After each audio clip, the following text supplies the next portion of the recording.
Hey parents, welcome back to Tutor Textperts.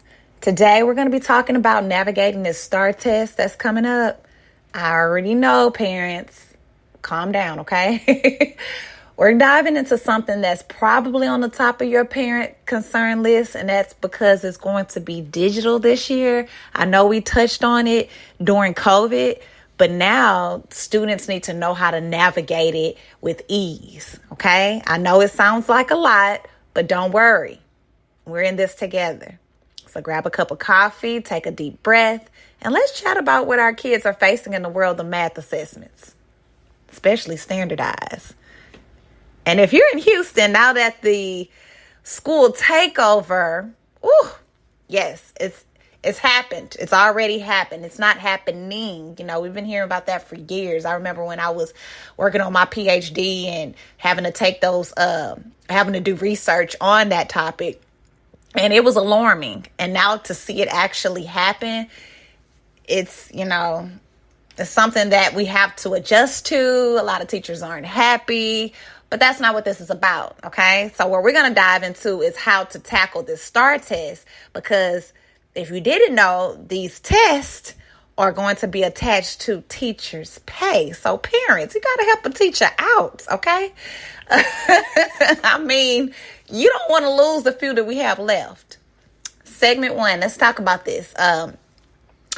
Fundamental foundations. I'm going to break this down into each segment. So I have about, 5 pieces. We're going to touch on fundamental foundations of grades 3 through 5, advanced concepts and problem solving for grades 6 through 8, bridging to high school, which is those algebra skills, and problem solving and critical thinking for learning how to use this STAAR reference material. A lot of students are not understanding the importance to that. And I want to address that because I make it very, very valuable to my students, because the more they understand how to use that reference tool, the more successful they'll be. And then lastly, test taking strategies and how to navigate the reference material. Okay. All right, let's talk about it. So grades 3 to 5. We're going to start with the basics. You remember those early days of basic arithmetic, place value, and word problems, right? Right. I know you remember. Now imagine your kid going through the same motions. As parents, we want them to feel confident with this stuff.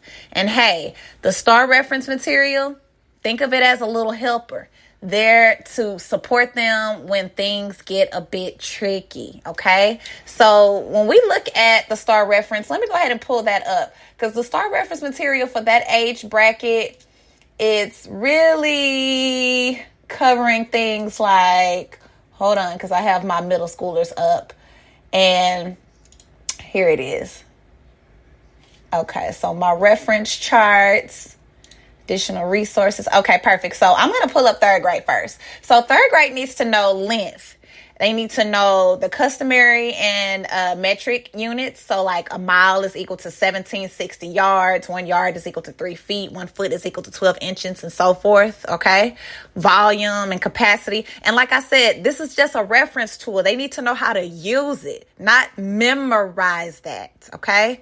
Stop forcing your child to memorize so much for the test. It only brings on anxiety. That's why they have this reference tool, because there's nothing to have to remember. You're just going to look at it, refer to it, and know how to use it to solve a problem, okay? Volume and capacity. They're going to be talking about gallon, quarts, converting from quart to pints or pint to cups, and so forth. We have weight and mass. They also need to know how to convert through time. A lot of students don't understand that, how an hour is equal to 60 minutes, 1 day is equal to 24 hours, a week is equal to 7 days. They need to understand that, because when they're dealing with problems that associate with time, they'll be able to refer to this reference tool, reference material, and be able to say, oh, I need to use this so that way I can solve this problem. Okay, does that make sense? I hope so. So that's dealing with third grade. Now it goes up. You can find this on the tea.texas.gov website if you're in Texas.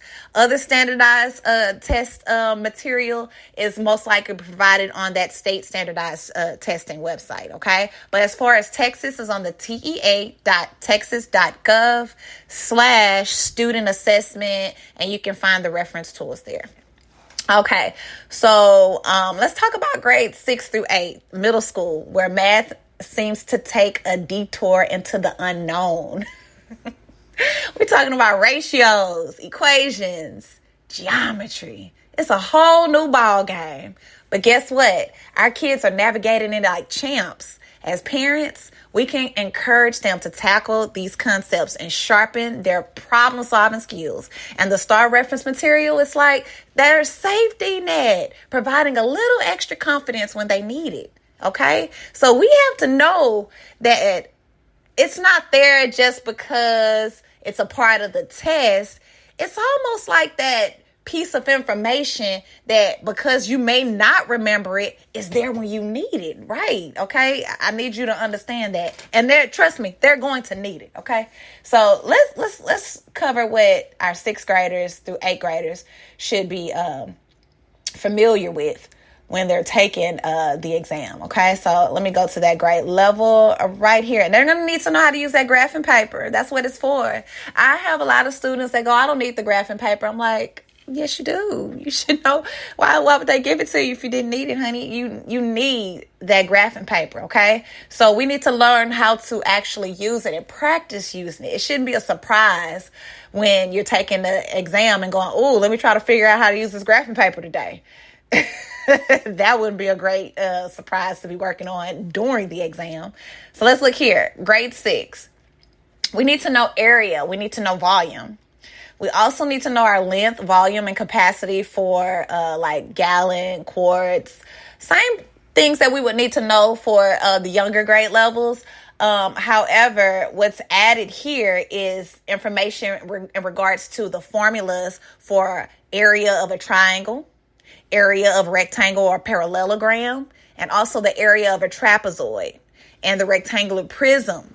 Okay, the volume of finding the rectangular prism. So they're going to need to know how to utilize those particular formulas. So like A equals half times B times H. When you're talking about half of something, when you're multiplying that, imagine if the base was 5 and the height was 4. So 5 times 4, that's 20, right? And then half of 20 is 10. It's really not much that you have to do, but when they see that fraction there, I get a lot of students that get, frustrated. They're like, I don't know how to multiply half. I forgot that part. I got nervous. I remembered what my teacher said, but it's not much to think about. What's half of something? What's half of 100? You had the first part. So if you know what half is, then that should be a breeze. Okay. So parents, that's where you come in. Teach your child this. They need your support as well in this area. All right, let's talk about bridging to high school. Algebra skills, okay? Algebra, my fave. I love me some algebra. Now, let's address it. Linear equations, okay? Functions and graphing can sound intimidating, but our kids are handling it. They've got this, okay? As parents, we can help by being there to guide them through the algebraic journey. I know this may be in the unknown for you guys too. You may be like, wait a minute, I'm not no algebra assistant. I can't help in that area, okay? But it's okay. That's where you can look up algebra videos online. There's tons and loads of resources that you can find on YouTube. You can also find them all over online, even on Khan Academy. The STAAR reference material is like their handy guidebook, assisting them as they navigate this transitional phase. So back to the STAAR reference material again. Let me go ahead and go to that one because a lot of students, they get, frustrated and, that anxiety starts to kick in. They're starting to feel like, I don't know, I'm not a good test taker. But if you know the skills on how to master a test, then it's not even about being a good test taker. It's about using your strategies. That's what it's about, okay? So let's look at what you need to know for algebra reference materials. Wow, it's a lot on here, guys. We have the perfect square trinomials, difference of squares. So actually this dealing with factoring, properties of exponents. Okay, you need to know all those powers, the product of powers, quotient of powers, power of power, rational exponent. And again, it's not for memory. It's for you to be familiar. When you see these formulas, you know how to apply it to an answer. And you need to also know which problems associate with what reference. You can't refer to, I don't know, should I be using factoring or should I be using exponents here? I'm confused. I don't know. I'm just going to pick A, B. I'll just pick C because everybody told me to pick C. That's the strategy I'm using. No. That's not what we're going to do this year, okay?